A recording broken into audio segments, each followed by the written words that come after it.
Are we live with no countdown? I'm not sure. Hello. Hello. This is let me see, make sure we're actually showing up. I think we are live. Hello, everyone. I'm not sure what happened to our little intro video. I must have done that wrong. Woohoo! All right, no countdown this time, but hey, we're here. All right, welcome everyone to the ASP.NET Community Stand-Up. It's great to have you all here. Hi from Brazil. Awesome. Yeah, that was fast. Exactly. I'm not sure what I did wrong there. I'm Daniel Roth. I'm the product manager for ASP.NET Core on the .NET team, and I'll be actually the host today. Normally we have John Galloway here to do all these fancy things with actually producing our live streams. He's not available today, so I'll be handling it. And so there may be some similar hiccups as we just did, or we didn't get our cool intro music. I always get into the mood, Mike, by jiving to the intro song. Oh well. Mike, do you want to introduce yourself? Sure. I'm Mike Kistler. I'm a product manager on the ASP.NET Core team, focusing mainly on APIs and authentication. And today I'm going to be talking about SignalR, which is another area that I work on. Awesome. For people that are new to this stand-up, to our ASP.NET Community Stand-Up, this is our weekly live stream with the ASP.NET team, where we connect with our friends in the .NET community and we share the latest ASP.NET Core updates and developments so that we can talk about the future of the .NET web platform. Today, we actually have two topics. That's just a two-for-oneer. Like Mike just said, we're going to be talking about the new SignalR Swift client. That's going to be part one. And then we're also going to take a look at the new support for validation for minimal APIs. Now, some of the features we're going to be showing aren't available yet in the .NET 10 previews. I think the SignalR Swift client is available. Is that right, Mike? I mean, yes, it is. Yep. Talk all about that in just a minute. So yeah, okay. So those bits are available for you to try out. The minimal API validation work is coming soon. We've shipped .NET 10 Preview 2 already, so hopefully you've already downloaded, installed that, and started trying out those features. The Preview 3 release will be coming shortly, like I think in a week is the plan. Hopefully by the next community stand-up, we'll have some Preview 3 bits for you to actually try out. So make sure you mark your calendars for that one. And okay. And an unboxing session, right? We're planning. Oh yeah, that's very true. After each release, we've now got a live stream where we do a .NET 10 unboxing for the most recent preview release that we've just shipped, where the whole team hops on to the live stream and does some quick and fun demos of the new features that are in that particular .NET preview release. So some new Blazor stuff. I know there's a bunch of new stuff for obviously the validation work for minimal APIs, and a whole bunch of other new things that we'll be showing there as well. So make sure you tune in for that. Those have been a lot of fun. All right.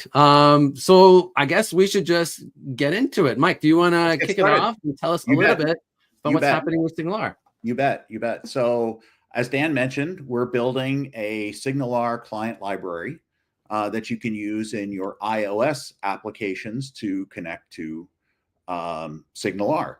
SignalR application on the server. The client library is written in Swift, which is the native language for iOS. And it's open source. It's available on GitHub. Dan, I think you've got the link there in the show notes. And we're going to be walking through community notes. Let me see if I can get a banner thing going up so I actually can see that. Here's the there we go. Yeah. Learning to click all the buttons for today. Right. So if you go to that link, there'll be a bunch of URLs there. One of them is to the SignalR client Swift repo, which is where we're doing this development for the iOS client library. And today we're announcing that this library is going to be available in public preview. And so it's ready for you to give it a try. We'd like to hear your feedback, and I'm going to give you a quick demo so that you can get started. Now, for those of you that may not be familiar with SignalR, it's an ASP.NET component that lets clients and servers talk in real time. It's a bi-directional communication channel between clients and servers. And it lets apps provide features like chat windows and live dashboards, collaboration tools, notifications, things like that. SignalR can be used in mobile applications, but it doesn't until now have a native iOS client. And we've heard from some developers that they really want that native iOS client in order to build the SignalR capability for some of their applications, some of their iOS applications. And this was our motivation for building this Swift client. A good resource, if you aren't familiar with SignalR, a good resource to get started is our introduction page. I've got that on the screen here. And that tells you a lot about, how SignalR works, what are good candidates for SignalR. You might think of SignalR as a way of doing WebSockets, which is a traditional real-time transport for web applications. But in fact, SignalR is a little bit more sophisticated because there are times when WebSockets aren't available, don't work correctly. And SignalR has the smarts to be able to back off and use other transports when WebSockets aren't available. And so it could use either server-sent events or even just long polling as a way of keeping that real-time communication going between the clients and the servers. And then just looking down here a little bit more on the page, you see that it talks about hubs. A hub is the key abstraction of SignalR. It's the thing that the server declares, and on a hub, it defines all of the messages that can be sent back and forth between the clients and the servers, and then establishes handlers for all of those, okay? And what's really nice about this is those messages are strongly typed, so you get really robust help when you're building your SignalR applications on what those messages should look like, what the contents should be, things like that. So now let me switch over and show you a little bit about about the sample application that I'm going to demo for you today. This is a sample application that's actually in the repo. It's called the AI Stream application. And there's a server here that I'm showing you now, and then there's a client that I'll show you in Xcode. So the server is pretty straightforward. Let's go to the program CS file. And what you see here is a pretty standard program CS for an ASP.NET Core application that's adding SignalR. So the first thing it does is add SignalR into the DI container for my web application. Then it adds a few singletons that are going to be used within the application. Oh, I should have stepped back and said, what this application does is it basically implements a group chat. And it adds in the ability for ChatGPT to be pulled into the group chat with a special keyword. So I'll show you that in a minute. But it's basically just a chat application with AI integration as well. And we're using SignalR for all of that. The only other interesting thing to note here in the program CS is down here where we do this map hub. And this is where we define the hub of the SignalR application. And the hub is called the group chat hub. And that's defined over here in the group chat hub CS file. And you can see sort of some standard things. We're extending the hub class from SignalR. And this is where we're defining some of those messages that can be sent from the client to the server. One is called join group. So a client will come along and it'll say, I want to join a group. And it tells you, what the group name is that it wants to join. And then there's another message here that it can send called chat. And this is where it's sending a chat message. This is the particular user sending the chat message. And here is the message. Okay. So this is what a standard SignalR application might look like. It defines a hub. It defines a set of messages. And now coming over here to the iOS client, here I am in Xcode. Okay. And I'm showing you the view model class. The view model class is actually responding to events that come from the content view. The content view is a Swift UI element that defines what the UI looks like. Actually, what I should do is I should start this running while I'm talking, because it takes a little while for it to start. Gotta get that emulator up and going. Yeah, there you go. Yeah. Oh, and I also need to start the server. Let me get the server started. So we're just going to .NET run that server. And now we've got the emulator starting over here. Let me just finish showing you this. We've got this hub connection builder that will connect to the hub. This is one of the methods that's in the Swift client library. And then there are places where you see it's creating that hub, the hub connection, and putting in a connection. And down here, we're actually using that to send a chat message up to the server, or we're sending a message that says, I want to join that group. Okay. So a very, very simple app, very straightforward. The logic to actually implement the ChatGPT integration is back on the server. I can show you that, but let me find my, okay, here's my iOS application, and it's running in an iPhone 16, as you can see. And I'm just going to type in my name, Mike, and I'm going to say I want to join a work chat.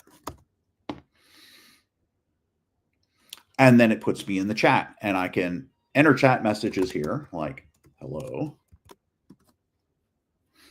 send. That sends that message. But I can also chat with ChatGPT, and I do that with @GPT. I can say, tell me a joke, and send. And on the server, it went and sent that message over to ChatGPT. ChatGPT responded, and the server then put this into the chat window, right? Nice. Skeletons. Why don't skeletons fight each other? Because they don't have the guts. So, exactly. So that's a very simple demo. As I said, this is in the repo for the Swift client, so you can just go try it out, run it yourself. You do have to have Xcode installed. You do have to have the simulator installed, but that's really all you need to get going on this. All right. There are a number of other demos, samples in the Swift client library that you can go try out. There are more coming. And we have some additional content that you'll see coming out in conjunction with this. So go check out the repo, try some of the samples, let us know what you think. Open issues on the repo if you find problems. We'd love to see them. One more thing that I'll mention before we finish, and that is that this client was pretty simple, and I just had one client connecting to the server, right?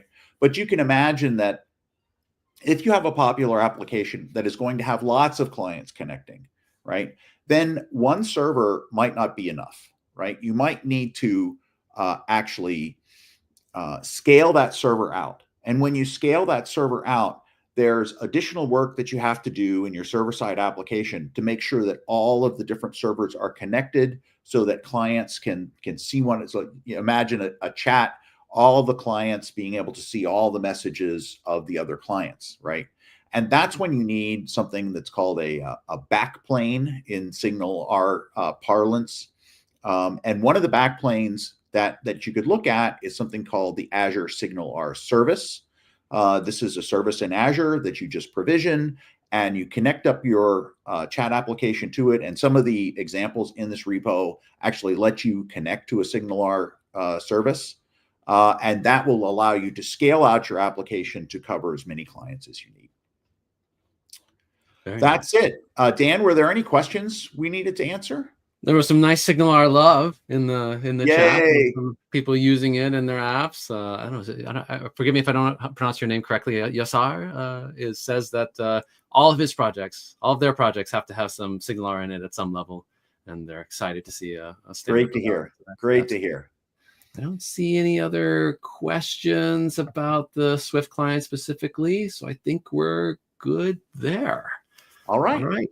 So if you have questions, feel free, of course, to put them in the chat, and we'll do our best to respond to them live. The whole point of having these community stand-ups is to have that conversation with between the folks working on the framework itself and folks like you in the .NET community. So what's next? Let's talk about minimal API validation. So that's me. Let me do this, and I will add myself to the stage. There we go. Okay, so hopefully people can see my code now. There it goes through the stream. So in .NET 10, one of the things we want to keep improving on is our support for building APIs using the minimal API programming model. This is our premier way of building JSON endpoints that are fast and are lightweight in terms of the amount of code that you have to write them. I know we call them minimal APIs, but there's really nothing minimal about them when it comes to their functionality. And we're making lots of investments to make minimal APIs even better in 10, new open API support and so on. One of the big areas of feedback that we've received about minimal APIs is the lack of parameter validation, which is certainly a feature that we have available in MVC. If you're building API endpoints like using API controllers, you can just annotate your parameter types and have MVC do validation on the data as it comes into your action methods. We didn't have that in minimal APIs. So in .NET 10, we are going to add that. So that's what I'm going to show you now. This is a feature that's not available in the public .NET 10 previews yet, but it's coming in the upcoming .NET 10 Preview 3 release. Okay, so here in this project that hopefully you can see, I've got a bunch of minimal API endpoints. So we've got getting some customers, posting orders, and so forth. And down below, you can see the types that I'm using for these minimal API endpoints, and they are annotated with various data annotations to say that there's certain constraints on the form that I want the data to have, and I'd like to validate that those constraints are actually met. Like we've got, we've got required properties. We've got something that needs to be an email address, ranges, how things should be displayed to the user, and so forth. So we've got a customer type that's set up that way, an address type similarly with some data annotations. Down below, we also have an order type. This one's using the interface iValidatable object. So that lets us define this validate method and completely control the validation logic that we want run for this particular type. And then at the bottom, we even have a custom validation attribute, which is this even number attribute that will check to see if the number is an even number or not. So you can define your own validation attributes as well. That's all stuff that's been in .NET for a long time through the data annotation set of APIs.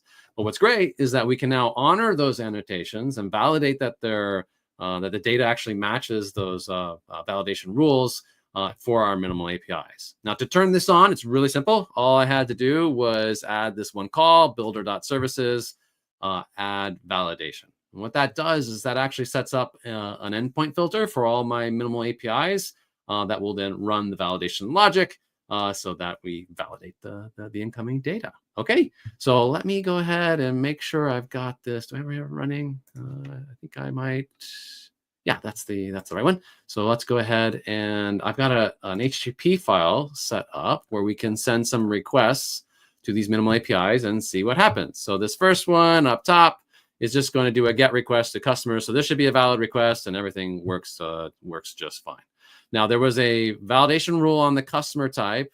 Let's look at that. That says that the ID, where is it? The name, range, home address. Oh, no, sorry. This is one of the GET requests where we're actually putting the range right on the parameter. So here in this customer API endpoint, we're saying that the ID should have a range between 1 and whatever largest value you want, but it has to be I guess it would be a whole number, right? Like it can't be a negative or 0. So if we send another request that actually tries to specify an ID of 0, that should return a validation error. And yep, there we go. We got our validation response saying that the field ID must be between 1 and whatever max int is. Okay, so we're getting error responses from our minimal API with minimal effort. Okay, so it's just that simple. We can look at a few other examples just to verify that the validation rules are in fact being honored.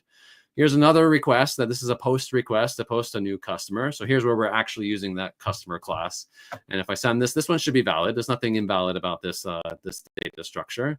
But if we do things like, I think the name is actually required. So if I remove the name, so it's just an empty string, and then send that, you can see now we're getting a validation error that the name field needs to be actually set with something real. Or if I modify the email address to make it an invalid email address, then we're getting, again, a validation error for that as well. So all the validation rules are working.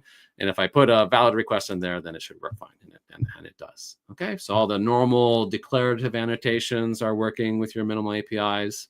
Now, this next example is a little bit interesting. This one, you can see that the request payload that we're sending to that same customer's endpoint, we're sending a customer instance, that a bunch of the properties are just missing from the request. So the request data just doesn't even specify the name. It doesn't specify the email address at all.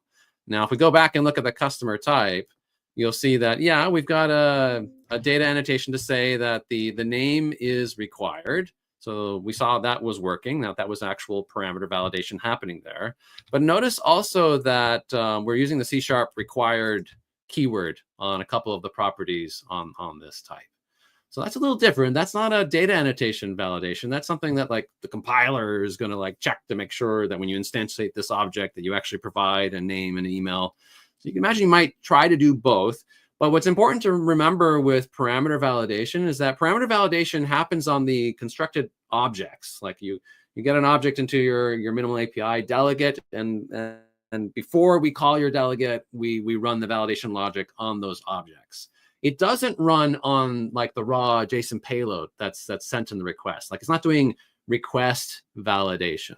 So that distinction will show up here. So if we like issue this request where we're actually just literally missing those data values, we don't actually get a validation response. We get just an error. Like we get that this was a bad request, that the deserialization really failed, that the system text JSON, when it tried to parse the JSON request into that customer object, it's like, I can't even create the customer object for you so that you can then run your validation rules.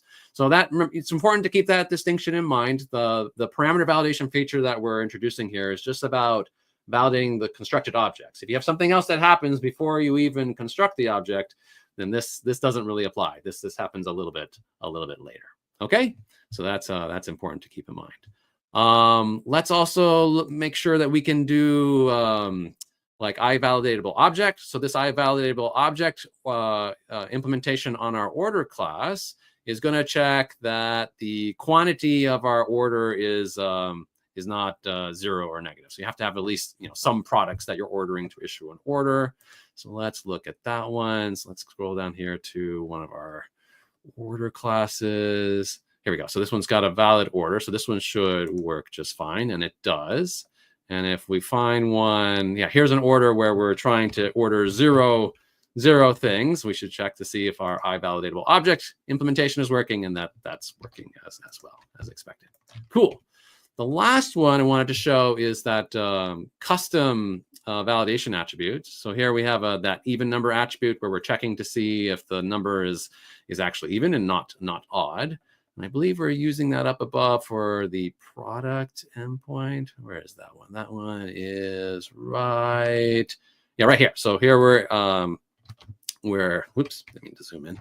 So we're posting a product in this endpoint, and you can see we're using that even number, a custom validation attribute. Now notice though that below we're actually using a call to say like, you know what, for this endpoint I want to disable validation. I don't want to do that. So you do have the ability to say for your minimal API endpoint that you don't want the validation rules to actually be applied. Like maybe you're reusing a type and it's got data annotations and you're like, but in this case, I don't actually need those validation rules run. So you do have the option of doing that. So if I run this as is and try to send a product request, and see if we can do one of those. Like here's a sample product request where the, what's the value on? It's on the, so /product, it's a post.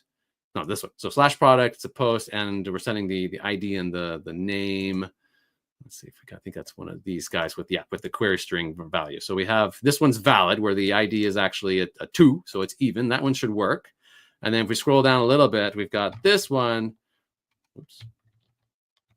This one where the ID is now a 3. So that one should fail. But because we've disabled validation, oh, actually, that one did not fail. Why didn't that one not? Oh, that's probably because I haven't restarted the server. Let me restart. I think I was messing around with this previously in the demo where I turned the validation back on. Let's try this again. So now it's running. And if we send this request with 3, yeah, okay. So I've sent this request. Yeah, now it works fine. And then what I then was going to do was comment this out so that the validation now does kick into gear. And now if we restart the server, well, you saw it before that now we should see that the validation should now apply. When I send 3, we should see a validation failure saying, yeah, now the product must be even. Okay. So custom validation attributes work. iValidatable object works. You have the flexibility to disable validation where you'd like to, if you don't want validation to be applied. A couple of cool things about this implementation that are worth pointing out. First of all, is that it is native AOT compatible. So we're using a source generator to actually discover all of the types in your for your minimal APIs that you want to run validation on. So it'll work with native AOT. When you're using minimal APIs, we'll actually we'll see the types that are used by your delegates, and so those will automatically be discovered by the source generator for validation purposes. If you were using this validation logic with some other framework where you need to be able to explicitly say that a type should be validated, we do also have this validatable type attribute that you can put on a class to say, hey, this one should be included in the validatable set. So it's native AOT friendly. It also will work with our OpenAPI support. When you generate OpenAPI documents for your minimal APIs, you'll get all the metadata in your OpenAPI documents to say that these validation rules are there. I think that's actually been the case for a while, Mike, if I'm right, but we just didn't, I think we didn't actually enforce the validation rules. So now we will actually enforce the validation rules. That's so correct. Yep. Much more useful instead of advertising rules that weren't actually being enforced. Okay. So that will be available for you to try out with .NET 10 Preview 3. The samples that I just ran through are actually publicly available on GitHub. I'll show you that repo here. So this is Captain Sophia's minimal API validation support samples. So you can check those out and try them out as soon as the .NET 10 Preview 3 bits are publicly available. Now, a couple things about the implementation that I want to highlight. First of all, are there any questions? Let me see if there's any things in here that people are asking, since I don't have John here to let me know. Let's see. There are a few questions, Dan. I've been trying to answer some of them in the chat. Let's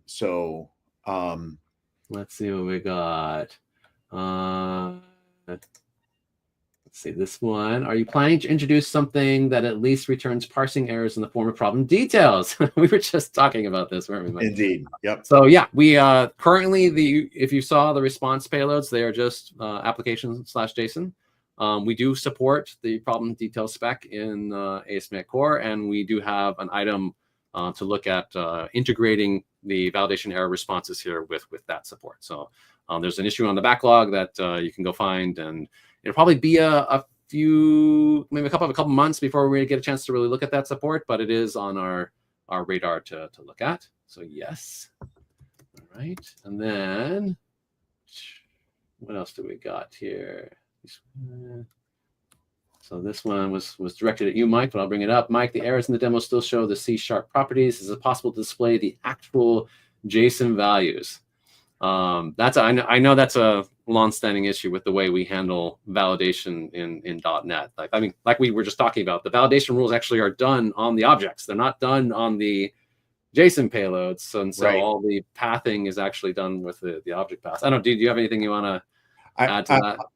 All I will say is that yes, I understand that that's desirable, and we might be able to do that. I need to investigate. Yep. Currently, that is not the way it works, though, Pierre. Unfortunately, right. That's just kind of an artifact of us. So the way validation is done. All right, and then this one here. Do you plan to implement something like warnings, where the API would return a warning but still process the request? A customer name equals a given existing customer, which is valid, so forth. Okay, So I think that would be like, instead of failing the request up front, like as part of the sort of invocation of the minimal API, can you kind of run your own validation? Like, go ahead and give me the object. I'll run the validation myself, and then you make a decision and decide, well, do I want to still process this request normally, or do I want to do something else, like return an error response or some other response? So you can decide to not run, have the endpoint filter run validation, and then just call the validation services yourself. And actually, I'll kind of go into a little bit how that works. Like, I've got the validation endpoint filter factory up here. This is the code that actually adds the validation logic to your minimal APIs. And so let me hide this so you guys can see. And if we scroll down a bit here, I think I can just, find, you can, well, actually, let's find the validation options. So this validation options class right there, that's the type that's actually used to, well, specify options about how you want validation to work, but it also gives you the information about a parameter that you can then use to run validation yourself. This is kind of the lower level parts of the validation system that are really independent of minimal APIs. They could be used with minimal APIs, but they could also be used with other things like other frameworks. So you could get your hands on this validation options type yourself and then use it. Down below, you can see we're calling, I think it's right here, this try get validatable parameter info call on that options type. See that? And that's where we're getting all the info, and that allows you to then run validation on those individual parameters and get the errors yourself, and then decide what you want to do with them. So I think that's how you would handle that scenario. Anything to add on that one, Mike? Is that Nope. all right? That's all. Okay. Cool. So that's how this is actually done. Like, this validation endpoint filter factory is actually registered as an endpoint filter factory with aspnetcore when you call add validation, and that's what's adding the validation logic to all your endpoints. Now, let's see, are there any other questions here? Here's this one. Let's see. Where do you stand on this type of validation versus model binding bespoke types that do their own validation? I assume by this type of validation, you mean using like the declarative model, like having attributes on the type, as opposed to having it just like implement iValidatable object, maybe is what we're talking about there. There are certainly a number of approaches into doing validation. We know that data annotations is not the be-all, end-all of validation systems. Like the Fluent validation library, we know is a very popular library with ASP.NET Core. Just mentioned in the chat. Yeah. So that's great stuff, and we've tried to do some work inside this validation system to allow for some pluggability with other validation systems as needed. I think we still need to talk to Jeremy Skinner a little bit. I think it's Jeremy Skinner is the project maintainer for Fluent validation. Apologize if I got his name wrong, just to make sure that he doesn't have any concerns about what we're doing here, and that things work well with the rest of the ecosystem. Right. Is there anything else? I think that looks good. Okay, yeah. So let me show you one other thing, which is, given that this minimal API validation is now built on these lower level abstractions, we can integrate it in other frameworks. So I'm going to go ahead and stop this app. I'm going to switch over to a different Visual Studio window. This is actually a branch in the aspnetcore repo that Brennan Conroy set up as a prototype to see if we could use the same validation abstractions that we're introducing for minimal APIs to use them with SignalR, which seems kind of appropriate since we were just looking at SignalR earlier for the new Swift client.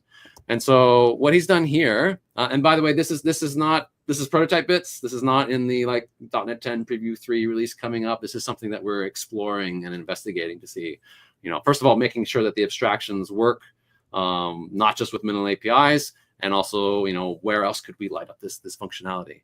So here in this SignalR sample, you can see we've made that same call to add validation, to add the validatable options service to make it available to the rest of the app.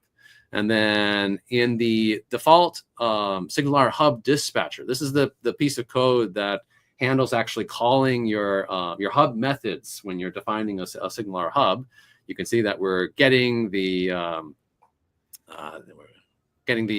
above here. So we got the validation options, and then we're setting up a validation context and calling that same try get validatable parameter info that we saw in the endpoint filter factory, but here for a SignalR hub. So this should allow us now to validate the instances, the parameters that are coming into our SignalR hub methods.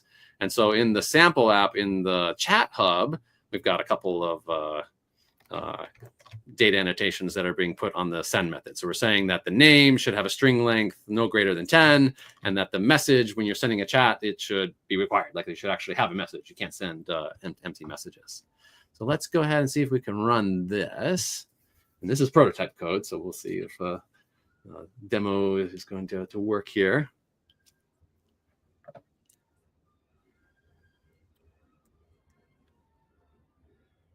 All right, cool. And then let's browse to this app. And got a little chat application here. And let's create a couple tabs because, you know, it's chat. Got to have people to chat with. Okay, so what is this? The chat hub. And then I'm going to go ahead and connect as, can I make this a little bit bigger so you guys can see? I'll connect as Dan. Okay, so I've connected. And then let's create another user, and this will be Mr. Mike Awesomeness. Connect that. Okay, so Mike's connected. That's right. And I can say, hi, Mike, and that should work just fine. Okay. If I instead try to send an empty message with, you know, nothing in there, remember that was required, broadcast that. There we go. We're getting our, you know, SignalR validation error back saying, hey, you sent a chat message, but the message field is required.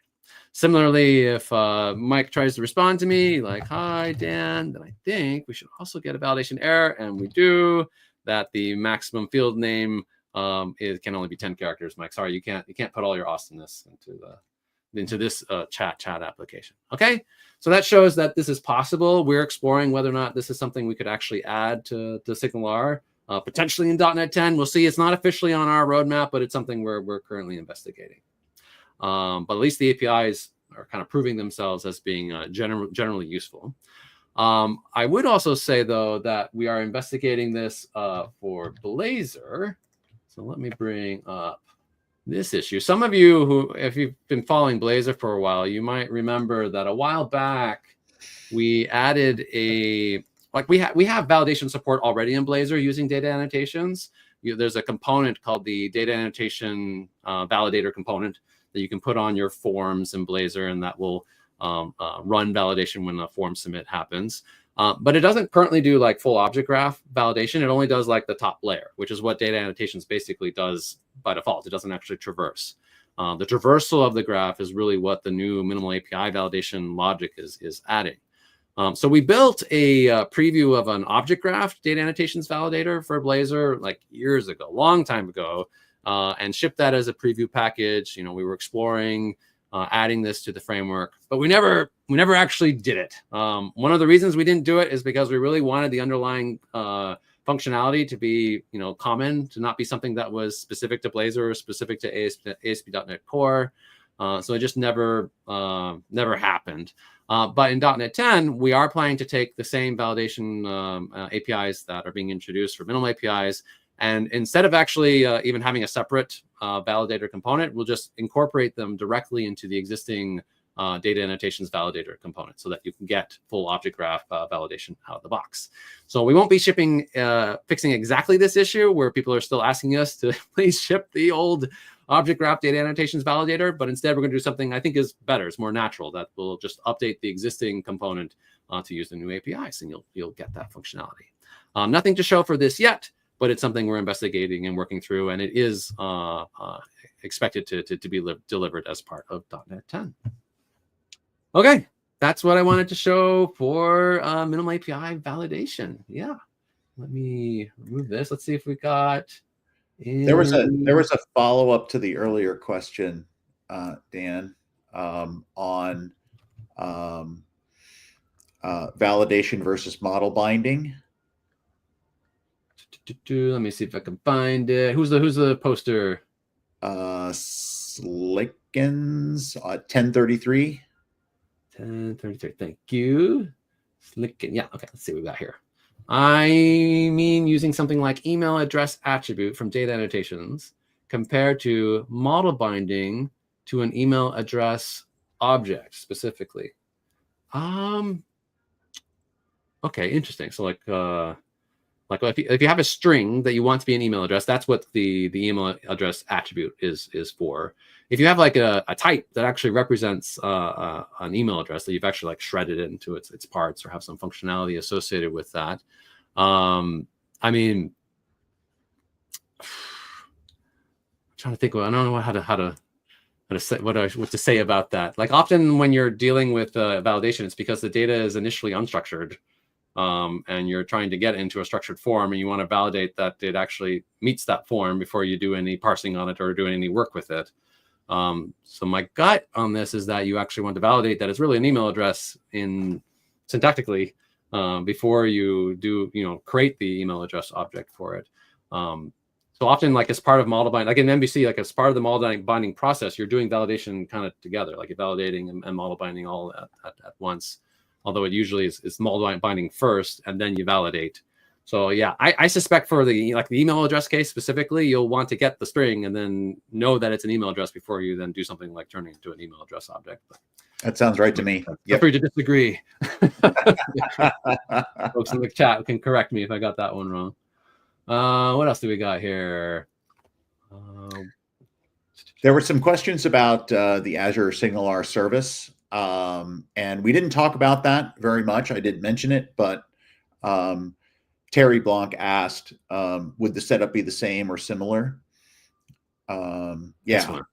And I think it's going to be very similar. There's the app that I showed actually has the connections that you can connect to the SignalR service. You just have to put in the connection strings and things like that. So, and as far as up-to-date tutorials on ASRS, we could talk to our friends over in that team to try and make sure we have good links for that. I don't have any on hand. Cool. All right. Makes sense. See, other things that I know we're discussing for validation, like we're talking about the localization support, like the current system doesn't really do anything with trying to localize the response messages. Certainly when we integrate with Blazor, we'll need to look at how we make sure that the validation errors get surfaced to the user in a localizable form. I'm curious what people think about localization for like API responses. Like is there also a need to be able to localize like the problem details response that comes back based off of the users or the agent's current culture? We'll go ahead and post in the chat if you have opinions or thoughts on that, but that's something that we're currently discussing as well.